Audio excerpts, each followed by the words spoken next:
अपराधियों ने बेऊर जेल से रंगदारी मांगी है। आप सोच रहे होंगे कि इसमें खबर क्या है, अपराधी तो आए दिन मांगते रहते हैं बेऊर जेल से रंगदारी, लेकिन इस बार रंगदारी मांगी है आर्थिक अपराध इकाई के डीएसपी एसडीपीओ से, और कहा है कि रंगदारी नहीं देने पर परिणाम भुगतने के लिए तैयार रहें।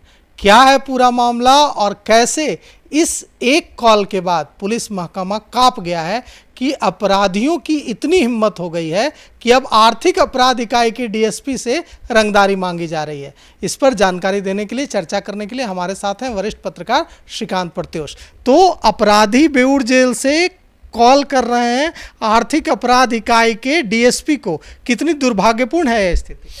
अब देखिए, अब पहले मैं दिखा चुका हूँ बेऊर जेल को, बेऊर जेल को बहुत करीब से जानता हूँ। बेऊर जेल के अंदर जो पहले बाहुबली रहते थे वो भी मोबाइल के जरिए अपना गैंग ऑपरेट करते थे और आज भी कर रहे हैं। अब एक क्रिमिनल ही है, डीडी नाम है, जिसने रंगदारी मांगी है आर्थिक विभाग के डीएसपी से। वो खुंखार क्रिमिनल है, शातिर अपराधी है और आम व्यापारी से, आम लोगों से, कारोबारियों से तो रंगदारी मांगता ही होगा।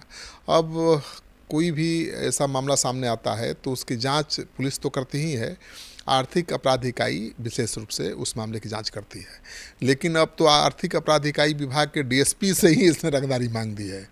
और अब सोचिए कि अब जो रंगदारों को पकड़ने वाला विंग है बिहार पुलिस का, सबसे मजबूत विंग, जिसके नाम से लोग डरते हैं कि भैया आर्थिक अपराध इकाई विभाग ने जांच शुरू कर दी तो अपराधियों की सामत आ जाती है, और वो उसी विभाग के डीएसपी से कह रहा है कि भाई रंगदारी दो, और वो भी बेऊर जेल से फ़ोन कर रहा है। तो ये बहुत बड़ी बात है और सीधे बिहार पुलिस को चुनौती है। वैसे तो आपराधिक वारदातें बढ़ी हैं, आप देख ही रहे हैं, लेकिन जिस तरह से पुलिस वाले अपराधी की भूमिका में नज़र आ रहे हैं। अब सरोज सिंह तो पकड़े गए थे, उनके घर से AK-47 इंसास राइफल मिला, करोड़ों रुपया मिला, तो अपराधियों को भी लग रहा है कि पैसा सबसे ज़्यादा पुलिस वालों के पास ही है और इधर उधर क्यों भटकें, क्यों मांगे।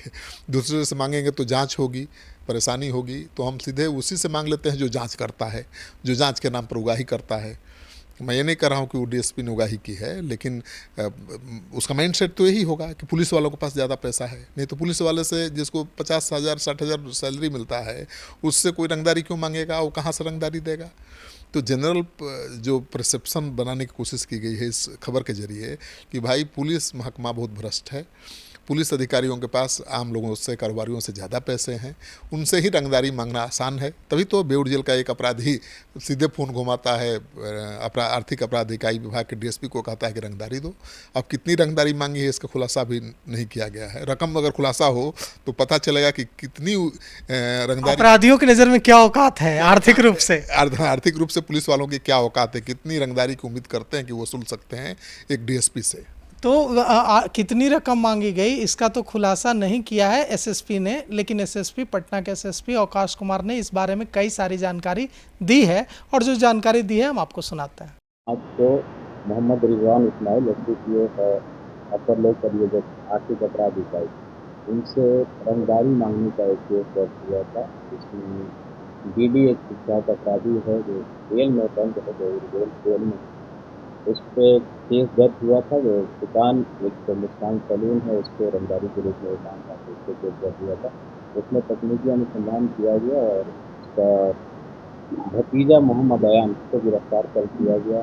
और अयान से जब पूछताछ की गई तो उसने पूरे घटनाक्रम के बारे में बताया। उसने बताया कि उसके चाचा के द्वारा ही ये रंगदारी की मांग की गई थी और उसके निशानदेही पे पिछलावा से जो मोबाइल यूज किया गया था उसकी जो रंगदारी में उसको भी रिकवर किया गया। तो एसएसपी साहब तो कह रहे हैं कि गिरफ्तारी भी हुई है एक, और डीएसपी का नाम भी बता रहे हैं इस्माइल, और जिसकी गिरफ्तारी हुई है उसका नाम भी बता रहे हैं। तो अब अपराधी है जिसने जेल से मांगा है रंगदारी, उसके भतीजे को गिरफ्तार किया पुलिस ने, और उसने कबूल किया है कि भाई अनजाने में नहीं मांगा है आर्थिक अपराध इकाई विभाग के डीएसपी से, जानते हुए मांगा है कि ये पुलिस वाले हैं, आर्थिक अपराध इकाई विभाग में डीएसपी हैं, और उनसे रंगदारी मांगा। तो जब उसके फ़ोन नंबर की जांच की गई तो पता चला कि सही में उन भी मोबाइल भी जब्त किया गया। मोबाइल भी जब्त हुआ है और बेऊर जेल से ही फ़ोन गया है और डीडी ने ही फ़ोन किया है। तो नाम भी है डीडी, बहुत खुंखार अपराधी है। मैंने तो कभी सुना नहीं था इसका नाम कि कितना खुंखार है।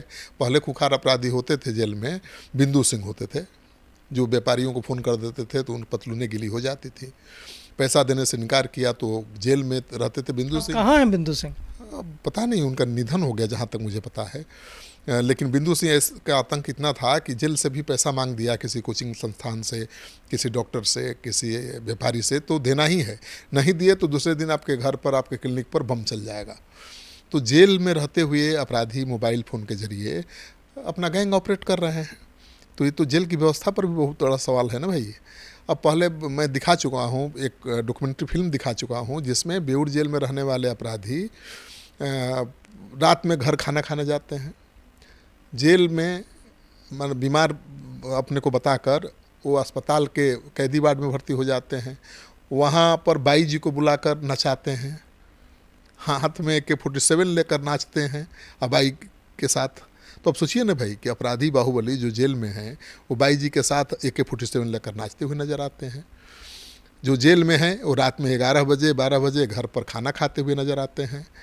मसाज पार्लर में, ब्यूटी पार्लर में मसाज कराते नज़र आते हैं और बिहार निवास में बैठकर दारू पीते नज़र आते हैं। ये भी मैंने दिखाया था, ये आज की तस्वीर नहीं है। लेकिन आज की तारीख में ये उम्मीद नहीं की जा सकती कि इतनी छूट मिलेगी कि कैदी घर से जाकर खाना खाएगा और कैदी जाकर चुनाव प्रचार करेगा, बिहार निवास दिल्ली में बैठकर दारू पिएगा। लेकिन ये जो अभी वाकया सामने आया है कि जेल से कैदी फ़ोन कर रहे हैं, पुलिस अधिकारियों को रंगदारी की मांग कर रहे हैं, तो ये भी तो खबर हिलाने वाली ही है। तो वो तो जंगल राज था, ठीक है, जब जंगल के जानवर की तरह अपराधी आज़ाद थे, फ्री बर्ड्स थे और जेल से बाहर घूमते थे। अब तो ठीक है, जेल से बाहर नहीं घूम रहे हैं लेकिन जेल में बैठकर भी रंगदारी मांग रहे हैं। ये बड़ी बात है और मुझे लगता है कि पुलिस को खुली चुनौती है। तो यह पुलिस को खुली चुनौती है और जिस तरह से इस पर एक्शन हुआ है, बिल्कुल एक्शन होना भी चाहिए था। लेकिन जब आम कारोबारियों से रंगदारी मांगी जाए, जब छोटे जो दुकान चलाने वाले हैं उनसे रंगदारी मांगी जाए, तब भी पुलिस को यही एक्शन, जो एक्शन DSP से रंगदारी मांगे जाने के बाद दिखा है, जितनी त्वरित कार्रवाई हुई है और गिरफ्तारी हुई है, DD के भतीजे और DD से जुड़े लोगों की मोबाइल जब्त की गई है 24 घंटे के अंदर, उसी तरह की तत्परता हम उम्मीद करते हैं कि आम कारोबारियों से या छोटे व्यवसायियों से जब रंगदारी मांगी जाती है तब भी पुलिस दिखाएगी।